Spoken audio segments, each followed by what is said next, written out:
my own experience that IT people bizarrely can be frightened of change.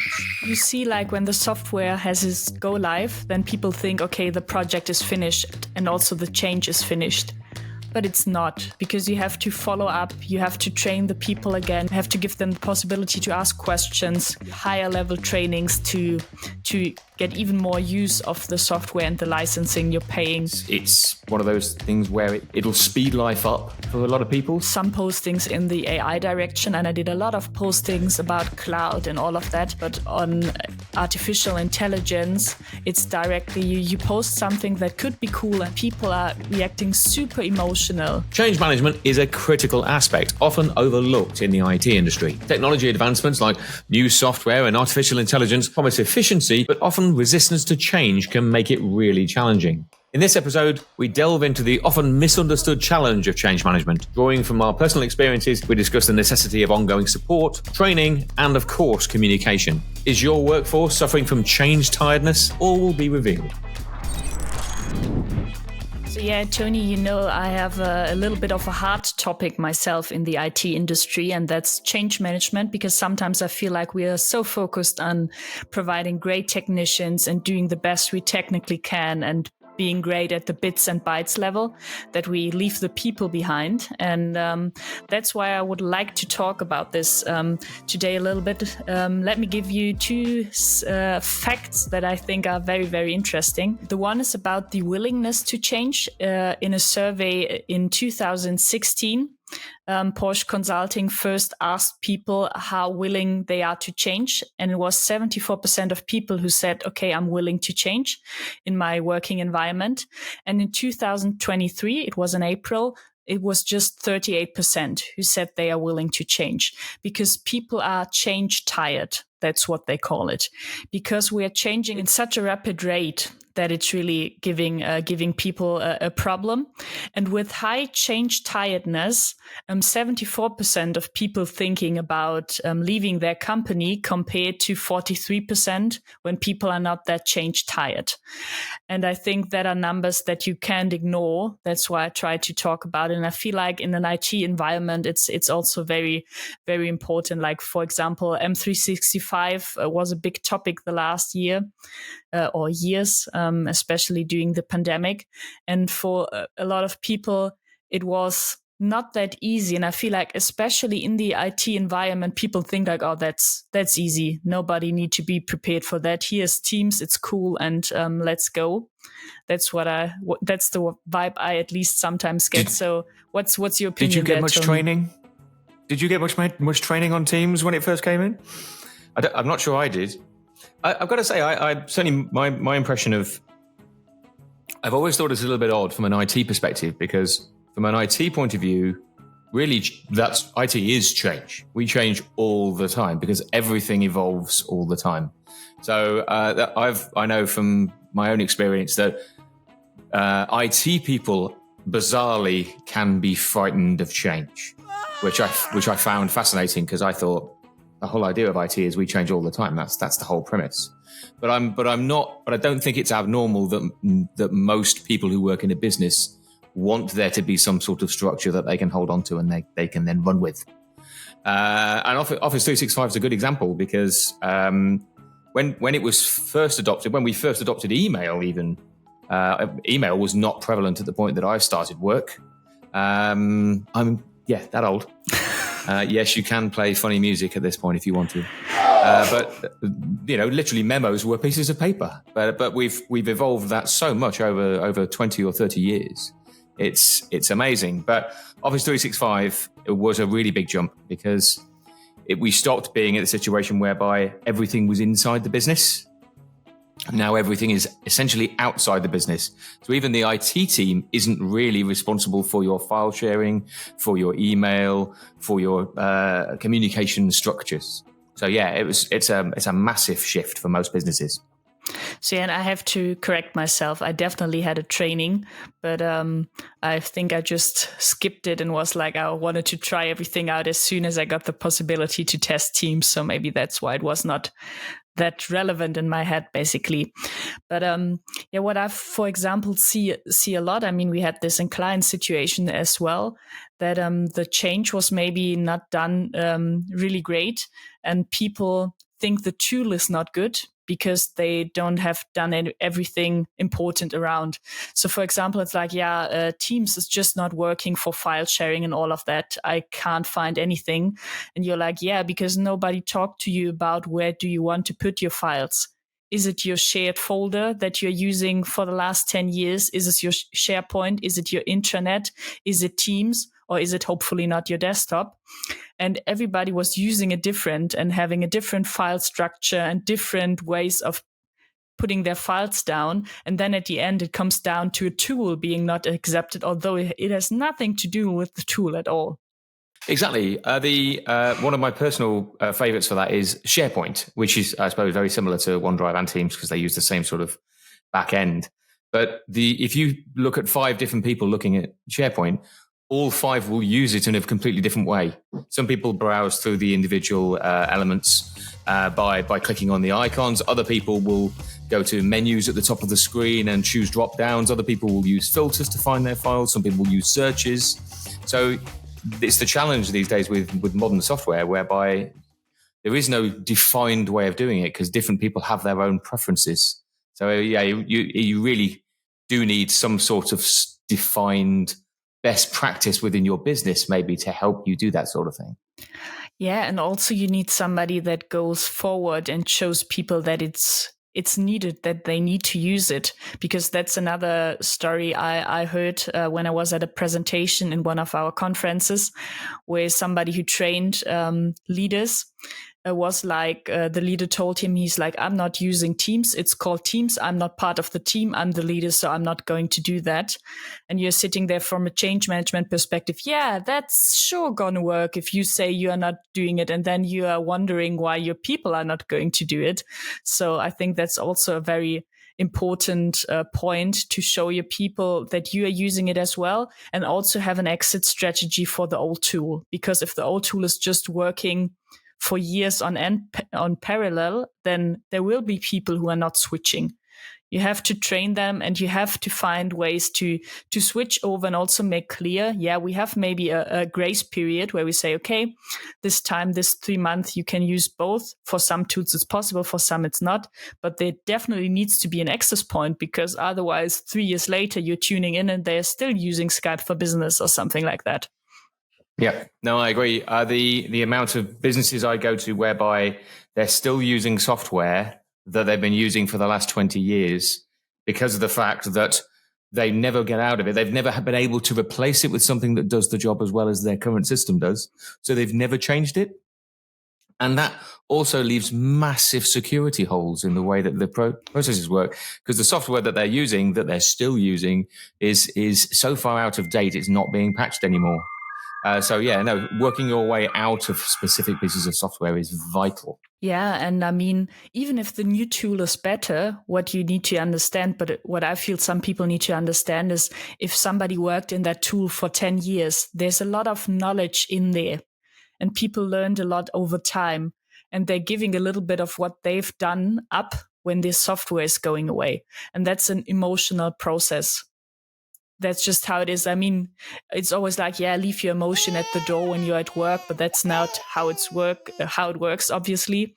So I think that's also like, I mean, I'm over exaggerating a little bit, but it feels like a little bit of my identity. I'm the ERP specialist for this and that tool, and everybody knows me for that. I'm the go-to guy because I'm just so exceptional at it.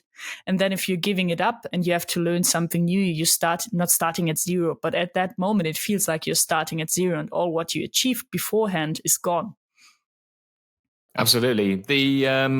I think businesses don't tend to think of that very much. They don't tend to think of the impact it has on the individual. Individuals themselves they have their preferences. They have their emotional way of doing things, and they don't like that to be changed. So again, from a change perspective, we think that, we'll change this to this software because it's better, but we don't really ever think, the people won't come with us. But actually, a lot of the time, that isn't the case. People don't come with us. They stay where they are because that's the way they've always done it. But yeah, no, it is challenging to deal with. Yeah, and it can have other reasons as well. For example, you're maybe not prepared for the next step, or you think you're not able to do it. Like, for example, if we come into a company as a managed service provider and somebody did the IT administrations for a long time and they should now switch and maybe do more of digitalization projects and something like that, they maybe think they can't do it. And the boss thinks, okay, cool, he can do something new. He must be so excited. And this person is maybe sitting there now like, I don't know if I can do it. And internally panicking, or even worse, thinking they might lose their job because a managed service provider comes in. So, I mean, when we are at that level, when it really comes to fear, then it's even more important to catch up with the people and be there and jump in and understand what that can mean. I think to a certain extent, this is something we can handle, though, as long as we take the people with us when we're doing the updates, when we're making the changes, when we're discussing why we're making the changes. If you communicate well with your team and your employees, then this is something that you can work your way through. Everybody knows it's coming. People can prepare it, even in their own heads a little bit, if they know it's coming. So you've got to pre-plan it. You can't just drop it in there and say, there you go. There's your new software. There's your new system. There's your new process. Because people don't adopt as easily in that situation. Yeah, definitely. You have to not just throw it in there and be like, okay, that's done now. But yeah, especially if something like the fear of losing their job comes in there, then from the beginning, you have to jump in there and talk to people one-on-one, or maybe even bring someone external in to do this kind of interviews and really get to know which are the fears that people have. Yeah, I suppose it's part of the due diligence, isn't it, of making these sort of changes. Do you think that these days is AI one of those sort of things whereby people are concerned that it's going to remove or minimize or damage their job because of the fact that it does elements that maybe software didn't do previously? Yeah, I definitely think so. I mean, if I'm quite active on social media, especially on LinkedIn, and I do some postings in the AI direction, and I did a lot of postings about cloud and all of that, and I never got an emotional comment on a cloud posting. So it was never like, oh, like it's so dangerous whatsoever, but on artificial intelligence, it's directly you post something that could be cool, and I always make sure that I write something about these risks in there, like deepfakes and stuff. Obviously, we need to take into consideration. It's not like I'm just celebrating AI and it's perfectly fine, but people are reacting super emotional, like being like, oh, that's not a technology. How can you talk about that? That's taking away jobs. That's taking away our identity. Social media is soon just AIs talking to each other. And it's completely sometimes blown out of proportion as you feel like you read it. And for me, that shows how emotional this whole topic is, because it's not a rational, critical comment that I would normally read, where it's like, yeah, please think about this and that, but it feels like really anxious when people write about it. I agree. I think it's become quite an emotive subject, hasn't it? But I don't personally. I think it's one of those things where it'll speed life up for a lot of people. So a lot of businesses and a lot of roles, it will be easier because of it. But I don't actually see it replacing human beings. I don't see how it can, to be honest. So I think it's, but like you say, change scares people. So therefore you will get more emotional responses to it than maybe, like you say, the invention of cloud computing. But it's quite interesting, really. But I don't know from a change perspective when we will be able to see whether that actually has had that impact or not. These things happen so slowly; it's very difficult to tell whether there is any ongoing impact. Yeah, it is. But yeah, there are some points that I just think are very, very important to make sure you look at when you're doing a software project. Of course, the technical stuff and how you configure it and make it secure and all of that is super important. But We'll get Christian to do that. It'll be fine. We'll just get Christian to do it. It's okay. Perfect. That sounds like an amazing plan. Um, but I sometimes feel like the whole potential of the software or something like that is not used because people are not trained enough to do everything and get all the reports out of it and use all the functions. They maybe stay with the basic functions because they don't know any better, or like the support structures are not communicated well. So who do I call when I don't know how to go about it? Is it always the IT department, or is it maybe an HR software? And for some questions I contact HR, and for some questions I contact IT. I think these are also things to take in consideration, to be like, okay, if somebody has a problem, we have one place where there may be the frequently asked questions, and then there are people listed that can, or departments listed that can help you with that, to just make sure, because even if the IT guy gets 10 calls a day where he's just like, no, please call HR, that's still an overhead that you're creating and that you could maybe minimize with planning beforehand. Absolutely. Again, again, training at the right level is important, because, like you say, that different people will use different pieces of software at different levels. Excel is a perfect example. There are people who need to know how to open an Excel spreadsheet. There are other people who need to know how to do index match statements along with macros, with VLOOKUPs and all this sort of business. So having training at the level that you need is really important, because most of the time the software actually can do a shed load more than most people know. But if they're not given the opportunity to learn what it can do, they can't then use it as a way of making their lives better. That's what software should be doing, isn't it? It should be making your working life better. And unless people are trained on its use, how can they confirm whether that's the case or not? Yeah. And often you see, like, when the software has its go live, then people think, okay, the project is finished and also the change is finished. But it's not, like, in my opinion, because you have to follow up, you have to train the people again, you have to give them the possibility to ask questions. You maybe do higher level trainings to get even more use of the software and the licensing you're paying. And also what I always find great is success stories. Like showing, okay, a department uses Teams now to completely work together on documents, for example.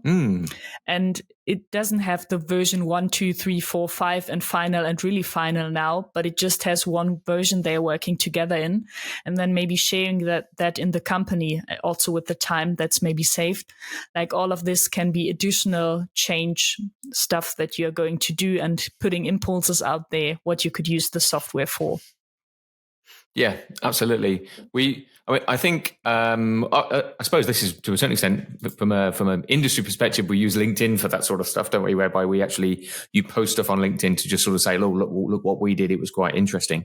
Internally, there are other tools like Yammer and various other things of that nature to be able to transmit information between individuals. The challenge I've always found, though, is getting people to spend time looking at them. LinkedIn is one of those things where if you have the time, you go and look, but you almost want something that goes to people at all times and that they pay attention to. And that I've found is a big challenge. So communication within a business in general is very difficult. Yeah, it is. I mean, it always depends on how big the success story is or something. You can take it with you in a team meeting and just tell it there in a 2-minute story or something like that. There are different possibilities, or like our monthly roundup or something where you could spread these informations out. I mean, I don't want to make it bigger than it needs to be. So it doesn't need to be a 45-minute slot or something, but just put it out there and get a little bit of positive feeling out there, and also to celebrate the people that did it. I mean, most of the time the people didn't have it easy at the beginning, but they wanted to make it right, and they tried so long that it at the end worked. And to celebrate them a little bit and say, hey, they did great work. They are now saving time and their work is a little bit easier. I think is a cool thing for all the other employees and also for the employees who put in the time. I think that's a great idea. I think getting people in meetings to be able to actually just sort of spend 10 minutes just explaining what you did, why you did it, what benefit it was, is the perfect way of getting that information across, because the audience is captive. They have to be there. But also it means that you can get that information across in a really succinct manner. And if then someone comes along and says, right, we're going to change to do this now, then their immediate thought is positive rather than negative. Because as you say, it's, change is difficult if we're not providing the right information. So yeah, one question that just comes to mind for me in the planning beforehand, how would you go about including employees in getting a software to work? So is there something you would plan ahead and would just tell them, okay, that's how we do it? Or would you rather prefer to get them on board and maybe talk to them about it? I think it depends on the software, obviously. But I think certainly from my point of view, the only reason you would change software generally is either from a security perspective, just to get you up to date.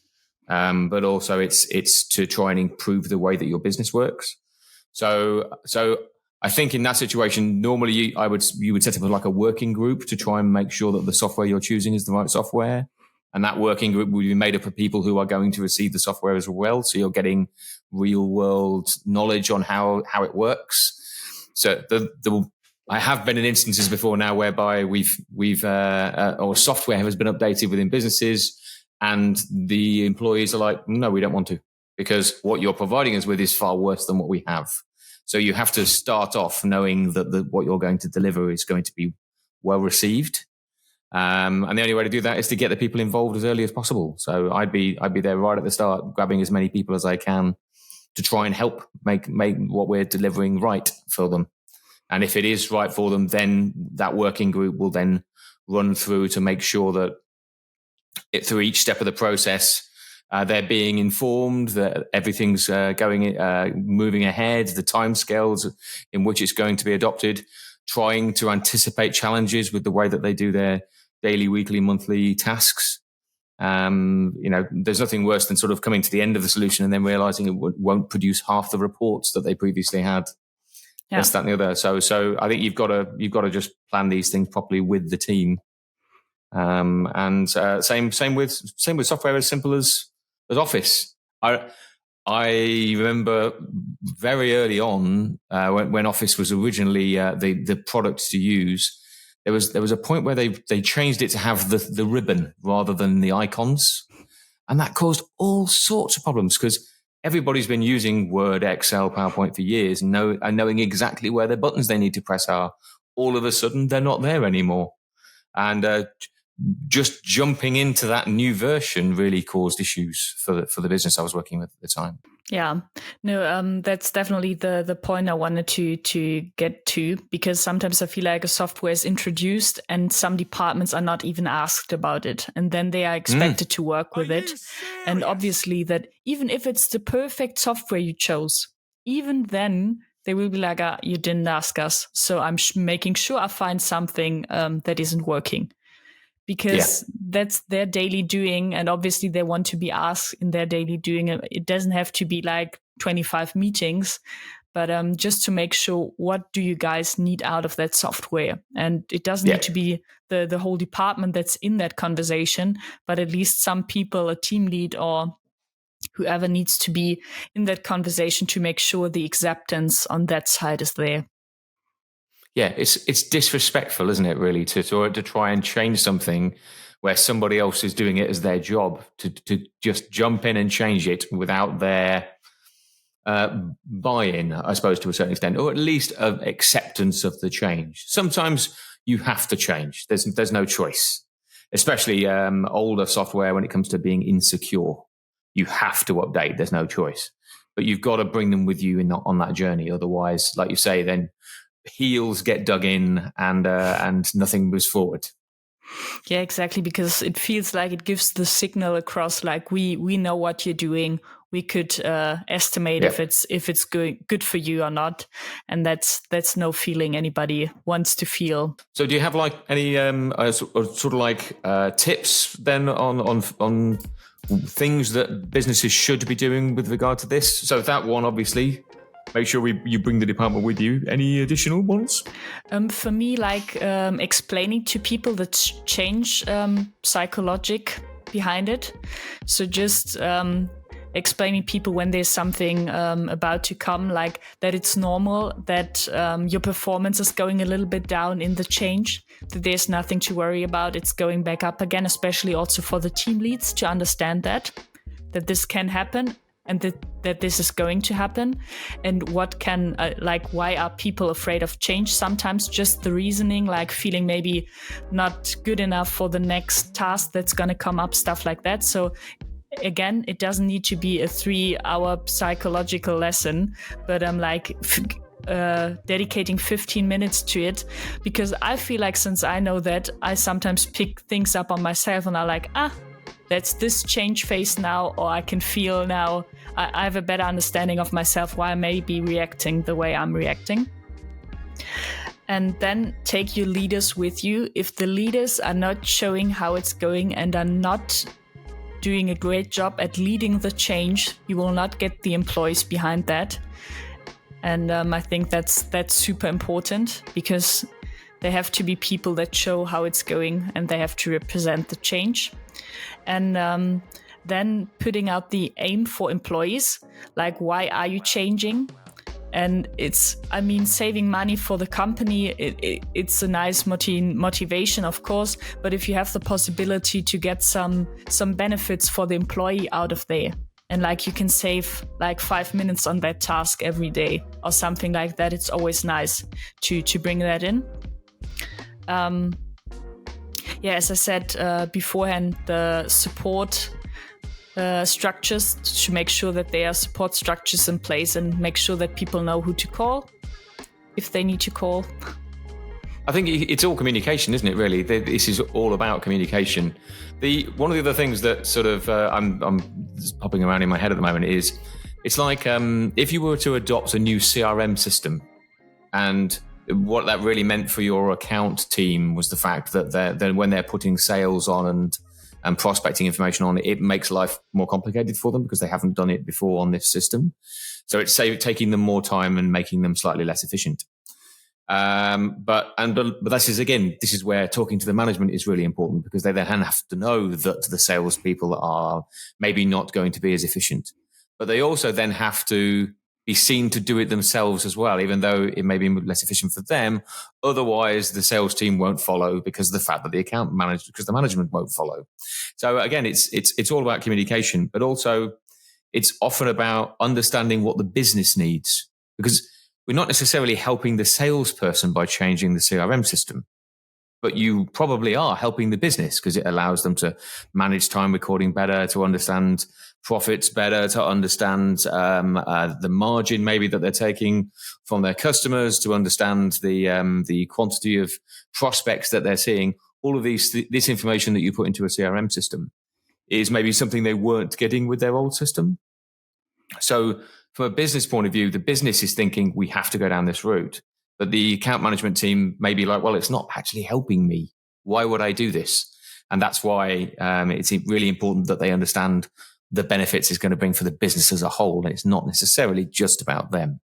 Of course. Really important. The first priority is definitely to communicate the why. Like, why is that change necessary? Because sometimes otherwise a feeling gets up of they're just wanting to annoy us. I mean, logically, we know that's not the case. We know that nobody's... But you know what I mean? On the logic level, we know that it's not the case. But sometimes as a human, we are not always logical. And then we're thinking, I don't see reason behind it. So the only reason is they up there just wanted to have a little fun. And now we are the ones that having the problem with it. So communicating the why on the business level, definitely. And if you have the chance to communicate it on a department level and say, hey, you have this benefits, then it's even better. Yeah, absolutely. So on the whole, I think change is really important to any business. And I think we're all doing it at all times, especially from an IT perspective. But if you're summing this up, what would you give it as advice to individual businesses in a few words? So if I could sum it up, it would be communication, as we talked a lot about in this podcast today. And don't forget that your employees have emotions, that they're identifying over what they are doing, and they maybe feel like they're losing a little bit of their worth because something is going away that they're really, really good at. And just take that into consideration, and don't expect it going perfectly great all the way. There will be dips in performance, there will be dips in the mood, but you just have to push through, motivate your people, be a great leader, and I think then the change will go well too. Yeah, I agree entirely, and I think, all businesses would work better if we all planned our changes a little bit better, because I think it is one of those things. We plan projects generally reasonably well, we plan the customer delivery reasonably well, but I don't think we necessarily think about our internal changes in the same way. So I think it's some good advice.